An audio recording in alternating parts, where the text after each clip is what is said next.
Hey guys, it's Shante, brown sugar talk under black unicorns, darlings.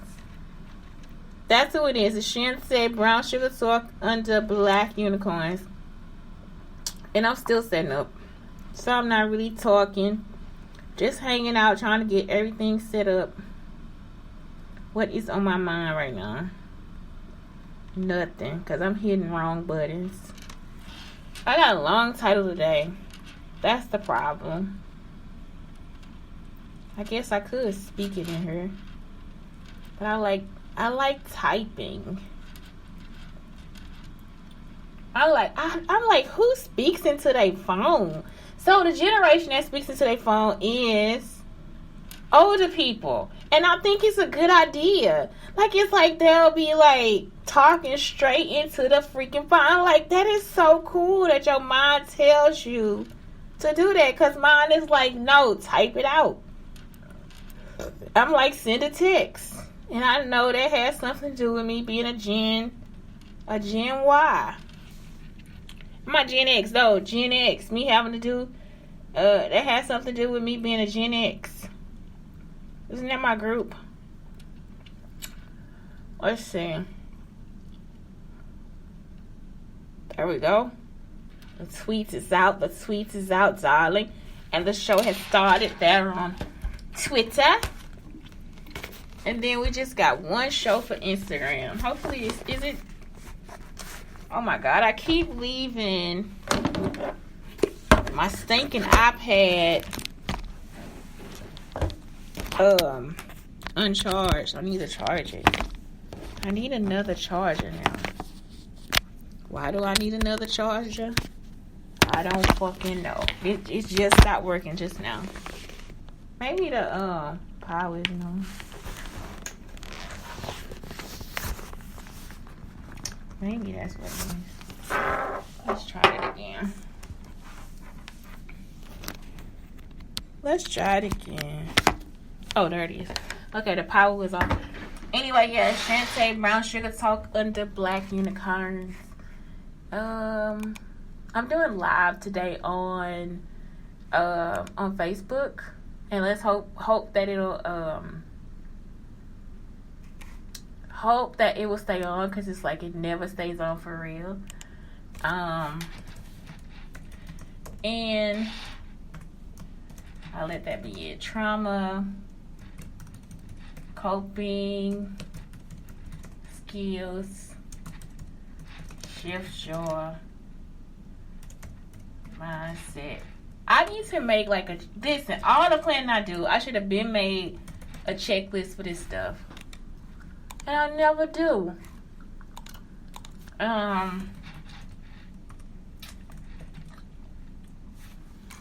Let's see.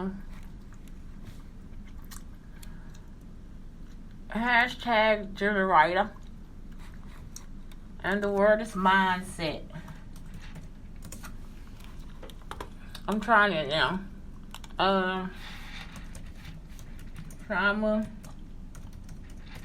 coping, skills. Okay, choose image. This is black unicorns. This is black unicorns. No website information. There we go. Okay, let's get this one started. Go live. There we go. Okay, because YouTube is like easy peasy with YouTube, because all I have to do on YouTube is just like copy and paste, because I already got all this stuff set up. So that is the thing for YouTube. It's like, yes, I got it set up. Oh no, that's what a Pinterest board. Oh no, only if my mind would think right. I gotta get my title. Oh. I didn't put the trauma, coping, skills, shift to growth, mindset. That is not the true title, but hey, it worked. I think it works. Let's see. What does the graphics are? Mindset, thoughts, Shift your mindset. Okay. Shift the growth mindset. That works. Like unicorns. I'm still starting. Done. Next. Oh God, I forgot to get my generator stuff. Oh God, I'm getting scared. I'm afraid that I'm late. The feelings of a woman with anxiety. Copy hashtags. Go back here. So show this. Put that in there. Paste. That's not gonna work. We'll do a different one. Mindset and growth and thoughts. So you just need 3 words. Next, darling. Done. That is done. And change the mic. Go live. Hey, I'm here. Shante Browse, you can talk under Black Unicorns. What happened to Vicky, y'all? Vicky be like, talk black to me. Is she still out there? Vicky Dillon out there cussed her ass out. Talk black to me. And can't be black for nothing. Hey, y'all. Shante Brown, Sugar Talk under Black Unicorns. Coming live from the studio. I lost my studio equipment. Okay, shift your mindset. Thoughts. Learn and try to understand your trauma symptoms. Now, you guys can do this with the CBT. You can also do this with a DBT, which I have been pushing this product. It's from blessingmanifesting.com. It's a behavior analysis, and it's only if you have mood issues. It's not for everything. If you have mood issues, like where you have issues where you can't control your mood, then that's like something that you want to kind of invest in. And either way, it's good therapy for you. And don't forget about Adlerian. Don't be in a situation where you feel uncomfortable and you just like uneasy about something, and it's like, I really could get over this if I just do a little Adlerian therapy. I remember people used to always be like, I was in college, right? Like, I was in college with guys that would stay in my apartment and all that stuff, and nobody ever stole from me. Like, the first person that stole out of my apartment because I let them stay there was Cecil Hall. Nobody else has ever stolen from my apartment, except for it was another dude from St. Louis. So it was like Cecil Hall and this guy from St. Louis, and he was stalking me too. So it was like those are the first 2 people in my life that have ever stolen anything from my apartment from being there. So I'm not a person that's just like always like black men are this way. So I got that way because they were stealing. You understand what I'm saying? It's like I got that way where I was like uneasy. So one day, these guys out here in St. Louis, I've never had an issue of being robbed or anything in St. Louis or Dallas. So, but people will do it, and it's usually people you know. It's not people that are just walking by you on the street. It's because they've been watching you at some point.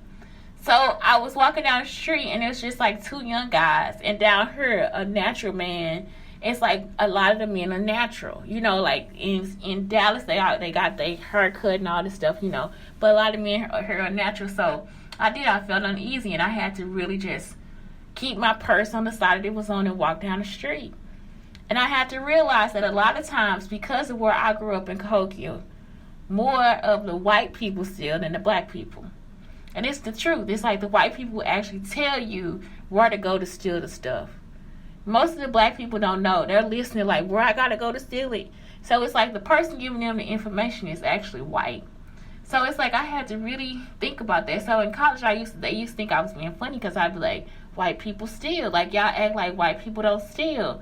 And it's like, it's the truth. If you go to most black people's houses, like, we lay our money around and everything. So many people could come over. The quarter that you had there for 4 years will still be the quarter that you had there for 4 years. The best example is in East St. Louis. I went to go get my truck fixed, and I threw all my change out on this man's thing because I had to rinse it off.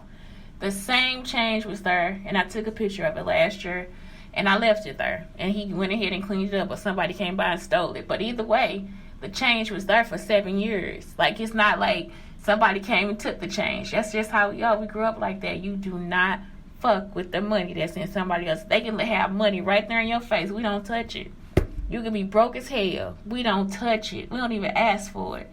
So that's the thing. It's like that's just what I had to like get back to because of two people stealing from me. And because I had a student that stole in my class too. So it's not that I think you get it. You start to feel uneasy, and you have to remember you can't blame everybody. You see what I'm saying? I can't blame every white person now in St. Louis. I can't blame every white person in Illinois. I can't blame, you see what I'm saying? I know the particular people that will tell you what to steal and how to steal and that want to steal. It's greed. So it's like I had to actually go through Adlerian therapy myself. So I just had to keep my purse on the side that it was on when the boys walked by. Because I'm like, they students. Like, why would they rob me? You know what I'm talking about? Like, they students. Like, they're not going to take my bag. You know, but then it's different for somebody else. So I've been on the train too, where a white woman had her purse and some kids came and stole her purse off the train. So it's like, okay, so I have to actually, for therapy for myself, I wrap my bag around my arm because I've seen that before. And they were black. So it's like in that case, I'm still uneasy sometimes. Even though it doesn't happen as often, you still need therapy. Like, it's still like you still need to have, you got to get over, because it's PTSD too. So it's like, it's just so you don't always name a person in front of you as a thief or a liar or whatever. You see what I'm saying? Because everybody is different. Now, if you feel uneasy about them and they are threatening you and they coming to you in a certain way, you have the right. You have the right to protect yourself. I'm saying switch your purse to the other side. Hold on to that bitch if you can. Do whatever you have to do to make yourself feel safe. But not everybody that's black is coming to steal your purse. Not everybody that's white is coming to steal mine. Now, you see what I'm saying? So it's like, that is the thing. It's like, that's why sometimes I'm just like, y'all, some of you are racist and you don't know it. You know, some of us have racist issues, and it's like we don't know it because we human.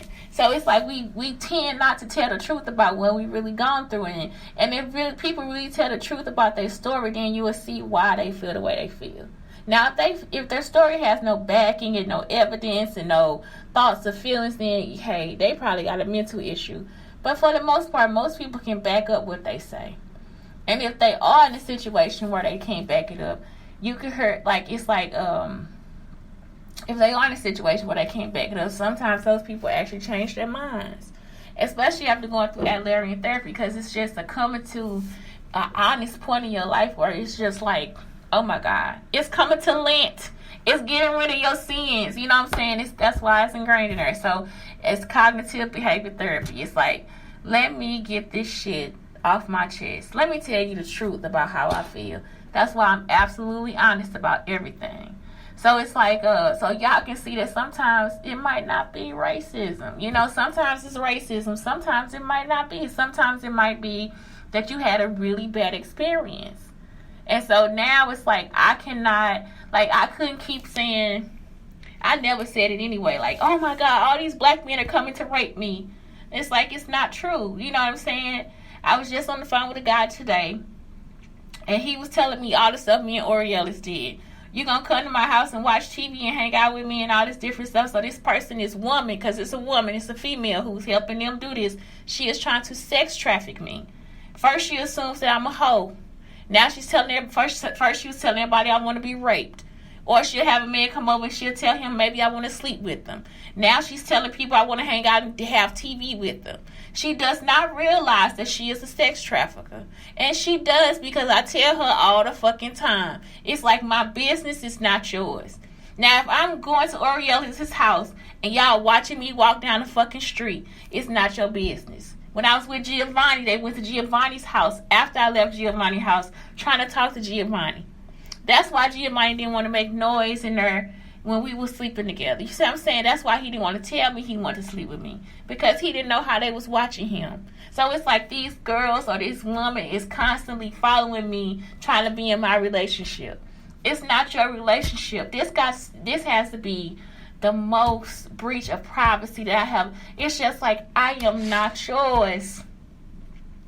And so now this guy's on the phone saying, come to my house. Come on to my house. I said, well, I'm downtown. I hang out downtown. Come to the library. He said, I can get you something to eat. Well, downtown, you can give me something to eat here too. And that's with Daniel. So now Daniel knows what me and Orielis did. And Daniel knows what the Sigmas did. Now, you see what I'm saying? All the stuff they looking at it in a different way. They're not looking at it all the time like it's mean. But it's mean, y'all. It's actually sex trafficking. I don't want to do the same thing with you that I did with somebody else. You see what I'm saying? I don't want to have sex with you the same way I had sex with somebody else. I don't. It's like, if that was the case, I would still be with him. So it's like, y'all keep looking at this shit just like at work. They keep thinking that that's something I'm supposed to do today. I don't want to do that. Stop stalking me. Stop stalking me. So these women can stop too. Y'all understand? It's like, it's not something that needs to be done. Stop stalking me, bitch. So anyway, this is it. Trauma recovery model. This is also in the Pinterest board. So trauma recovery model. You have your foundational belief and your redeemability. And that's why I say first start with Adlerian therapy, because that will help you separate what's really going on from who is good and who is bad. Because not everybody, but if somebody's telling, well, this is what you want, it's like, why are you believing what they saying and I'm right here in front of you? That's not what I want. I'm telling you what I want right now. You have the power to ask me what I want. So then it's like, that's when I don't trust people, because it's like, I'm telling you that you are wrong. I'm telling you, I'm constantly telling him that he is wrong. He called me back to say he was right. I'm constantly telling you that you are wrong. If you know anything about my last relationship, you are wrong. If you assume anything about my last relationship, you are wrong. If it didn't come from this show, you are wrong. You are incorrect. So what do you want me to do? This bitch want me to just sit here and go through shit with her. Or this gay motherfucker, whoever got this shit. I don't want to do it. I'm not your business. My personal life is not your business. My job is not your business. Okay, so next, number 2. Instability, chaotic. So layers of intervention. Regular meals, bedtime, school, clear boundaries. So this is like something that you need. It's your basic needs. It's like this is like Maslow's hierarchy of needs. And I've been through this before. So underlying need for structure and routine in everyday life. And remember, this is like, I remember I told y'all about how this is how they create forms for you to fill out and stuff like that. Because this is all they get to is like maybe level 3 when they trying to help you. So readiness to build relationships with adults. And this for kids, for real, because it's still coming from there. Layers of individual. Maximum 1-to-1 times with adult. Clear boundaries, maintenance of structure.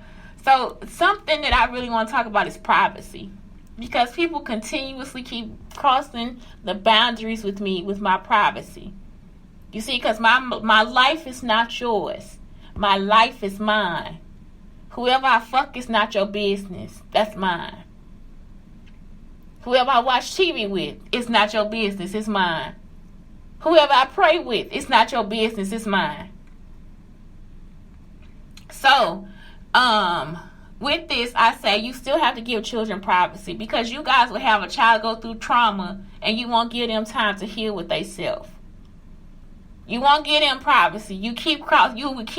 Some adults keep crossing boundaries into their space. And it's wrong.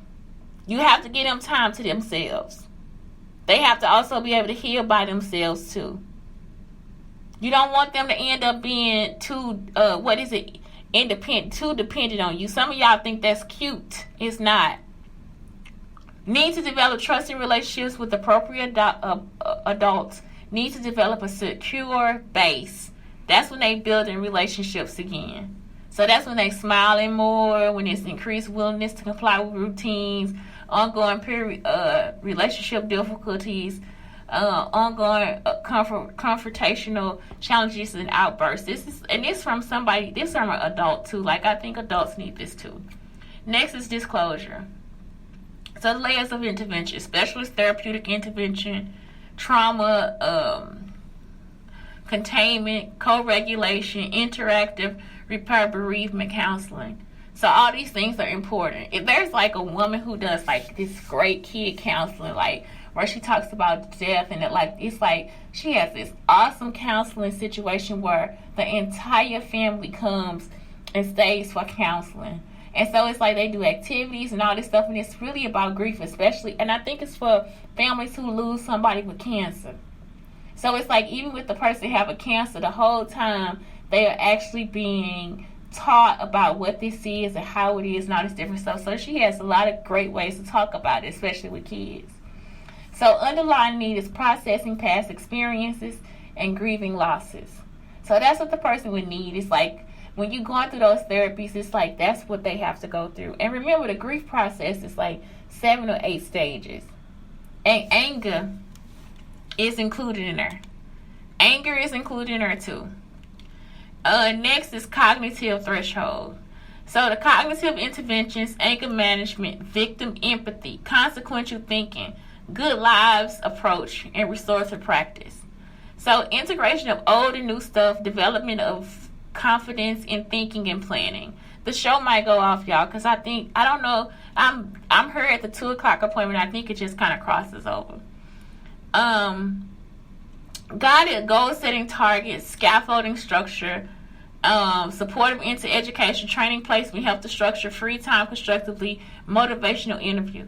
So this is step 6, and the underlying need here is adult guidance supported planning. Sense of purpose and achievement, structured to maximize the chances of success. This is the thing, when you're going through the trauma recovery model, and this is something I've been trying to tell people too. Some people may just not have to go through it. When I was pregnant, I lost my first kid. I didn't know I was pregnant. The pregnancy test came up negative. I did not know I was pregnant, and I lost the baby. So the lady comes to me and she's like, "You're going to need a lot of therapy." And you know why? It was because of my stomach. That's what I needed therapy for, because of the way she cut through my stomach. I didn't need it then, but I needed, you see what I'm saying? But I needed therapy more for my body than I did for losing a child. So it's just like I kind of just skipped to future planning, because I didn't know I was pregnant. So that's the whole thing. It's like, don't make somebody go and have disclosure with you and they ready for like, no, I'm ready to move on. Let them move on. Don't hold people back because you want to go through this trauma recovery model. Next, provide a supportive safety net for learning. That's the layer of an intervention. Underlying need, autonomy within the supported context, increase self-determination. So that's it. If the person is continuously learning, then they can actually learn and then give something back. So that's the trauma recovery model.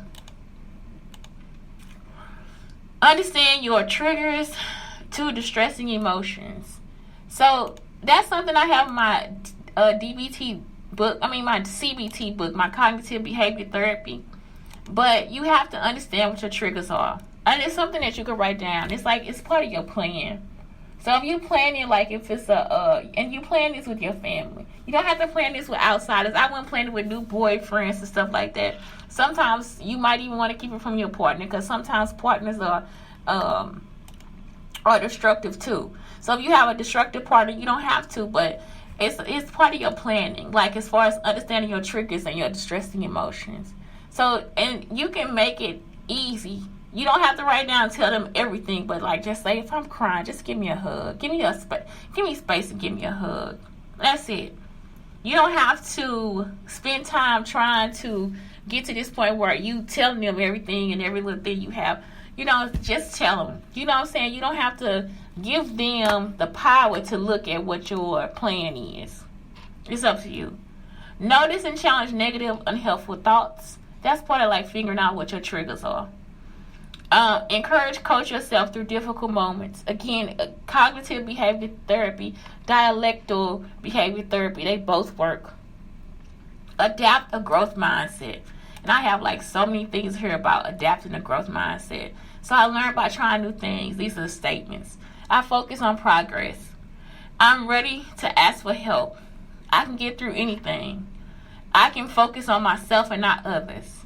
I will keep learning. I will get over self-doubt, and self-doubt kills dreams. It's not okay to not know. And talent comes from practice. That's all it is. So it's like the growth mindset, I just put this in a lot of the growth mindset stuff because some people actually feel like they teaching growth mindset and they still won't understand what it is. Growth mindset is telling you that you can continue to achieve and keep learning and moving on even though you've been through something else. I also put in something so you can remember to check in with yourself and journal prompts if you guys want to write journals. So that's the whole thing. It's like what have you done? And my next shows are actually going over journal prompts and just how we are. I put in empowerment and positivity and all this stuff. 17 actions to take during tough times. Be positive, remain calm and level-headed, accept support. So these are things that will help you make out a trauma plan. So that's the main thing that I'm getting to today on this show. It's just you always want to make a plan. Learn from the past, seek professional counsel. And that's like I gave my son a number for the counselor if I'm having like a huge anxiety attack, a huge PTSD issue. He has the number to call the counselor. If it's out of control, dial 911. Face reality, own the problem, make tough choices, set priorities, build momentum, remain true to your values, be loyal, find an outlet for relaxation, be a teacher, never quit, keep the faith, and learn from the experience. So that was 17 actions that you take during hard times. If you have issues with loving yourself, that's that dialectical behavior therapy. So that's the blessing and manifesting is $5. You can go on here and you can see like how that's impacted you. Okay, what this is that we do. How to cope with trigger trauma memories. And that's what I'm saying. You can move your body. You have grounding techniques. Go outside. Practice cozy self-care. Let emotions be. Try tapping. Get support. So it's like you got to move around. I also put in mindfulness for kids. I also put in a window of tolerance. So the window of tolerance, remember, when you get to a point that it is just too fucking much. When life is too much, you will scream, you will shout, you will holler, everything that is you, throwing yourself out the window of tolerance. You are throwing yourself out the window. You understand? Because now it's like, this is too much. And it's probably not something caused by you. It's probably caused by somebody else. So when you do that, it's time for you to actually start to heal yourself again. That's when you start to calm down and start to like just go through the therapies that we're saying. What was your vulnerability? What happened during this situation? What happened after? So that when you throw yourself out the window, that's the after. That's when you just like, okay, now I'm recovering. And that is the best thing for you to do. Like when you get to the point of when you get over your own bullshit, that's when you throw yourself out the window. And that's when you can fully start to heal. You see, because now you have realized everything that you have gone through, every emotion that you had, every action that you took. And now it's like, okay, do I keep this same behavior or do I correct it? And it's okay for you to keep it or correct it either way. If it works for you, it works for you. If you got a box. By all means, go and box. You got to do karate, by all means, go do karate. If you got to cook 20 cookies, go cook you 20 cookies and line them up. I used to have to do perfectionist things. I would cook 3 cookies and count the calories. I would eat chia. You know what I'm saying? I ate really healthy. I'm talking about super healthy. So it's like all these things, it was so I can have control of my body and control of my life. Because I lost control of it. Somebody else was trying to control it, which they still try to control it now. So it's like I got over my perfectionism, but I'm still the person that I am. I'm still the organized and level-headed person that I am. So it's like those things are important to me because if not, that will cause me anxiety. I have to stay organized and neat and prepared. So that's it. You see? So that's it. It's Brown Sugar Talk and the Black Unicorns telling you trauma coping skills. You guys, there are 4 shows for this. deep resilience, relaxation skills, emotional, physical release, and shift your mindset and thoughts. I'm telling you that that's okay. All of it is okay. Just learn to cope with it and remember that sometimes it's just not your fault. All the time, usually it's just not your fault. You see, push on and push past and you'll be good. Anyway, thank you, Blake, and I love you. Please, guys, have a great day. And I will see you tomorrow. Hopefully I'll see you tomorrow. Have a good day.